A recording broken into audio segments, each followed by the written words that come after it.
What is up, YouTube? It looks like you are looking for the best XM4 loadout on the internet right now, and you might have just found it. I'm JW Dubs, aka Dubs, aka Big Dubs, getting these dubs, and this is the new Meta XM4 loadout. Stay tuned.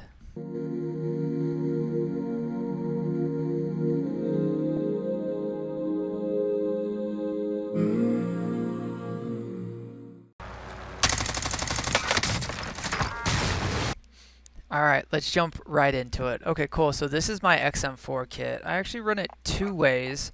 I'll run it either with the Ranger and the SFOD Speed Grip or Task Force with our Airborne Elastic Wrap.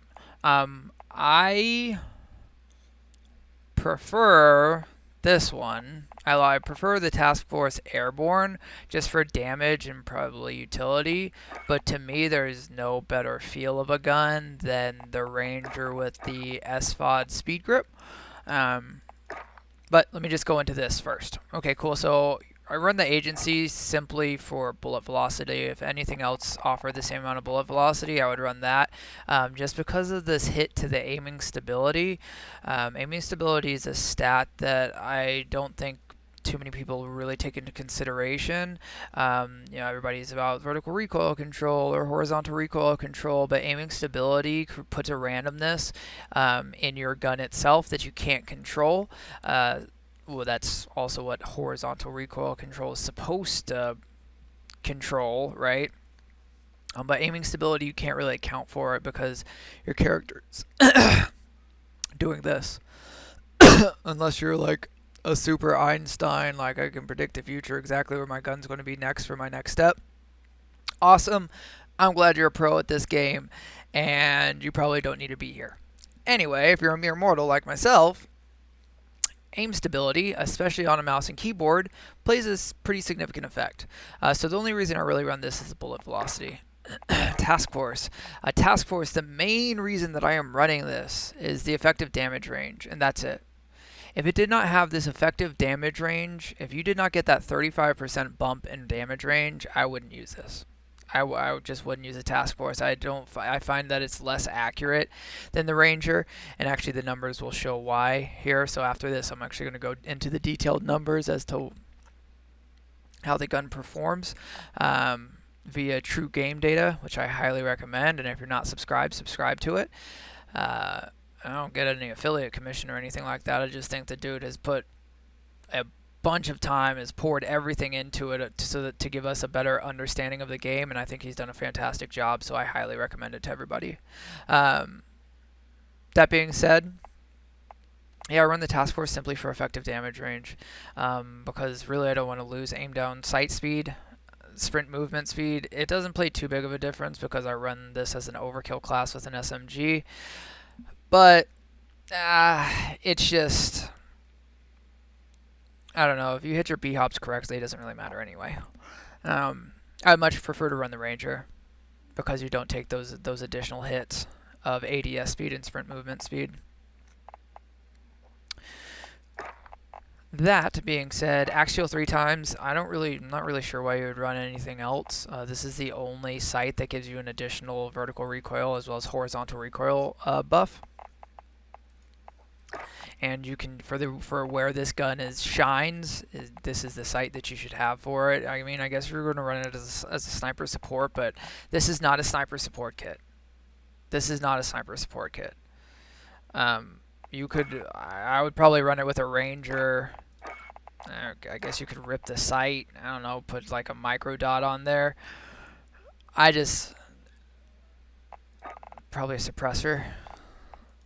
That's not what I'm building right now. Anyway, Standard 60 makes sense if you're running quads. I play quads, so I'll either run duo quads with my buddy Marlo Too Smooth, or I will try to run solo in a quad Resurgence game. It doesn't always work out, but that being said, it's nice to have 60 rounds.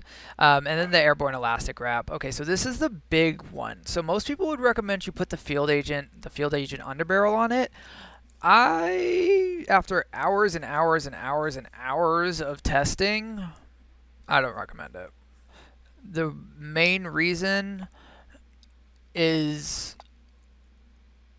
this stat right here, is the aiming stability. So the task force, I don't know why, but it's to me it's less accurate than the ranger. I'll go over why in a second, because of the horizontal bounce, or the additional vertical recoil buff that you get from it. So for the field agent grip, this does not counteract the recoil as well because it doesn't take into account that aiming stability. And then you get caught in quicksand with this firing movement speed and this ADS movement speed. I don't know if you've ever been in a gunfight, you're shooting, and you're like, dude, I cannot move. Like, I can strafe a little bit, but you kind of get caught in quicksand. That's why, is if you're running a field agent grip, you're taking a fire movement speed hit as well as an ADS firing move speed hit. So I run the Airborne Elastic. Yeah, you're still going to take a firing move speed hit. You're still going to take an ADS moves speed hit, sprint to fire time. I mean, for the range, like, just jump into your engagement. You'll be all right. You get bonus ADS time, so you're going to counteract part of that ADS reduction from your task force barrel that you're now running. You get additional flinch resistance, which on the controller, not a big deal, right? You have aim assist. It's going to keep you on target regardless of whether you're flinching. Mouse and keyboard, like myself, flinch is a huge problem in this game. So that's a nice little bonus, but it's really like the aiming stability is what makes this gun, it puts it right in that sweet spot. Personally, I think there's no better field than the Ranger and the SFOD speed grip.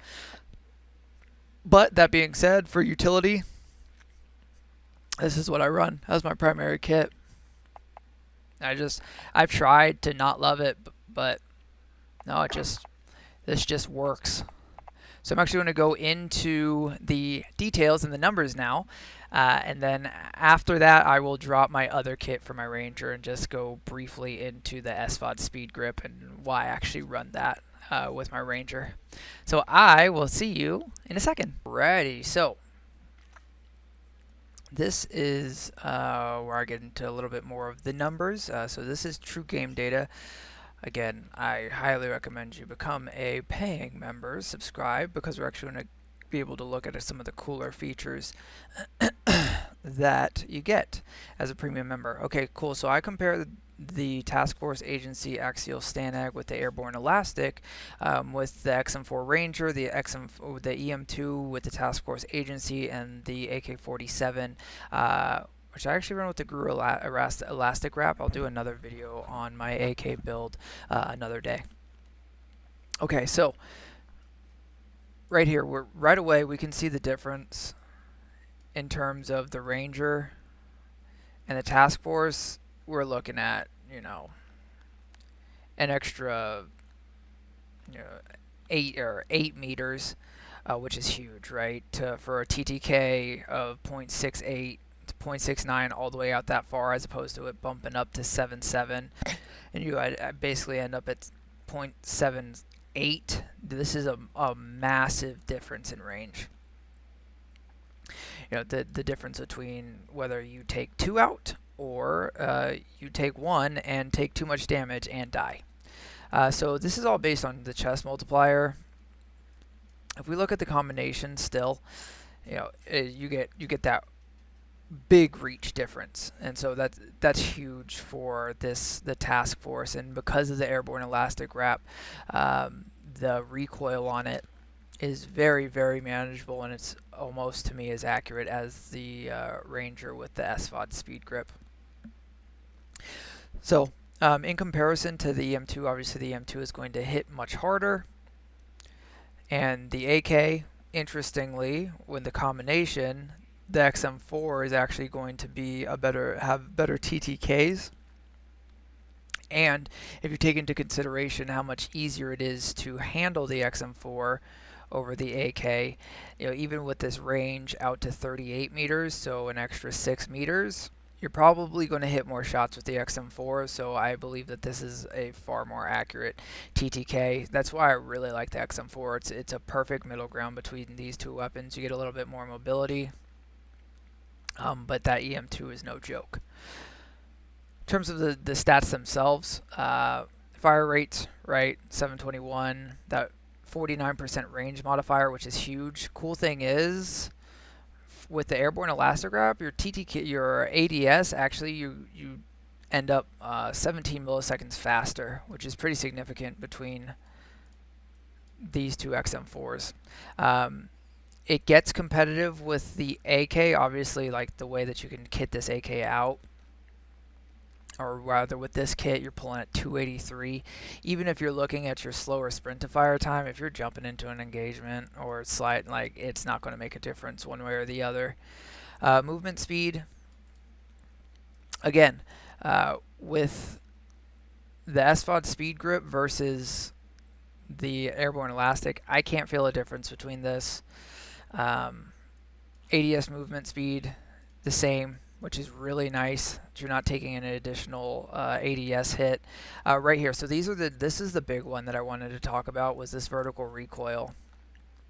So the reason that this will feel so buttery smooth is because it's a 28% vertical recoil reduction and as opposed to 23%, 23 bounce, 19%.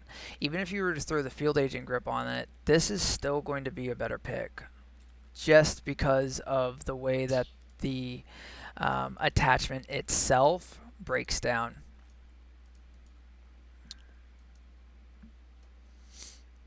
So if we look at the barrels, Ranger barrel, right, 10, 50, no horizontal bounce, but I don't know. I personally, this feels way better.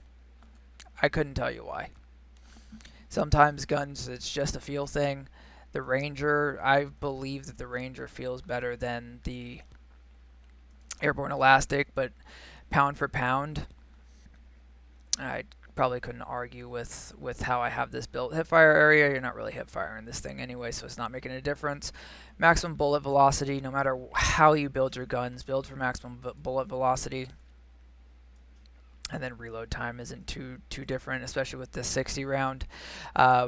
Interesting thing, Ranger does sprint a little bit faster than the Airborne, but all in all, I really like the task force with the Airborne. Oh, that's new. I don't know what that is. I will find that out another day and then go into it deeper. Oh, I did want to go over this with you guys in terms of recoil pattern. Cool. So if I stack these and I get rid of the EM2 and the AK, this is what we'd be looking at in terms of recoil. So the reason that the XM4 with the Ranger feels so much better is because of how tight the bullet pattern actually makes, and it's standardized. So you know that it is going to pull up and then to the right. With the Airborne Elastic, right here, it gets a little wonky where it pulls to the left and then back to the right and then back to the left again. So this is where, in terms of gun feel, absolutely the XM4, and even if you were to put the SFOD speed grip or the field agent on the XM4 with the task force, it still doesn't feel the same.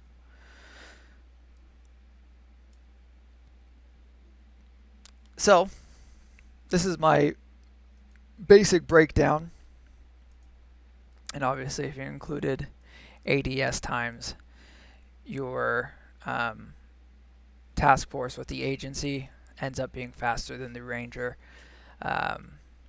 Now, when you throw that AK's ADS into the picture, we're looking at something slightly different, but I can go over that another day. So thank you for stopping by. I hope that this was helpful for you. And again, so like the aiming stability stat isn't in here, right? So there's that still level of randomness, and that's why ultimately I want to eliminate as much weapon sway as I possibly can so that I can get a true dial in for accuracy. Granted, if you're playing on a controller, you're probably not going to deal with it. Like, this is more for keyboard and mouse. Like, keyboard and mouse, dude, like, weapon sway is a real thing that's going to affect your aim. So again, I would love to hear what you guys think. I appreciate you stopping by. Please leave a like if you liked the video. If you want to see more, please hit that subscribe button. And I look forward to seeing you guys on the next one. If you guys have a weapon build that you would like me to go over, please put it in the comments. And then I'm also going to link below the link to my TGD with all of my other weapon builds. So right here, my dashboard.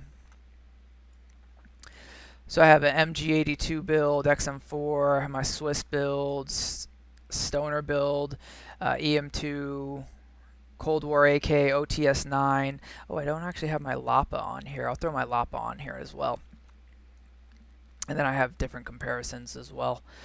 So I, once again, appreciate you guys stopping by. It's your boy, JW Dubs, aka Big Dubs, getting these dubs, aka Dubs, and I will see you on the next one.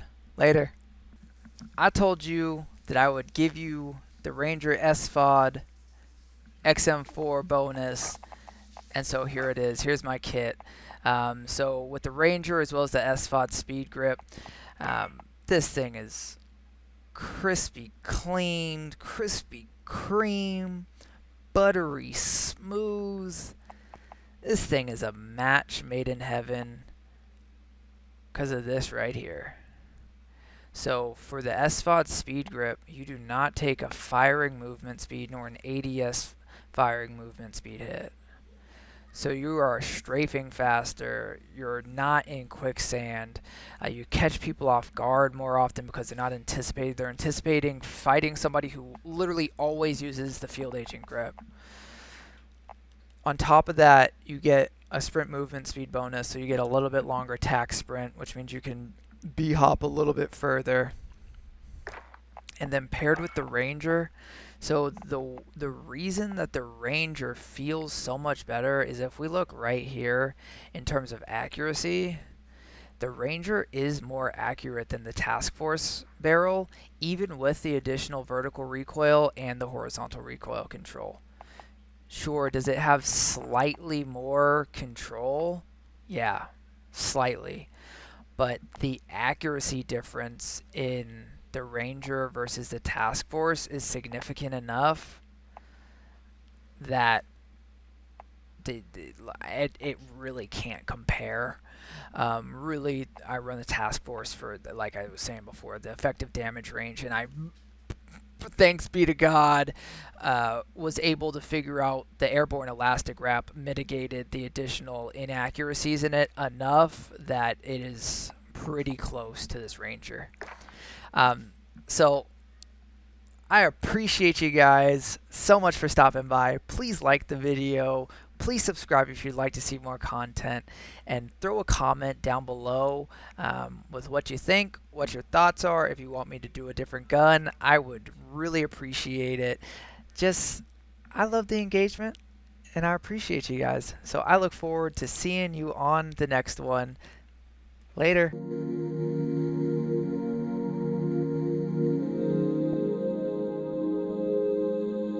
Mm-hmm.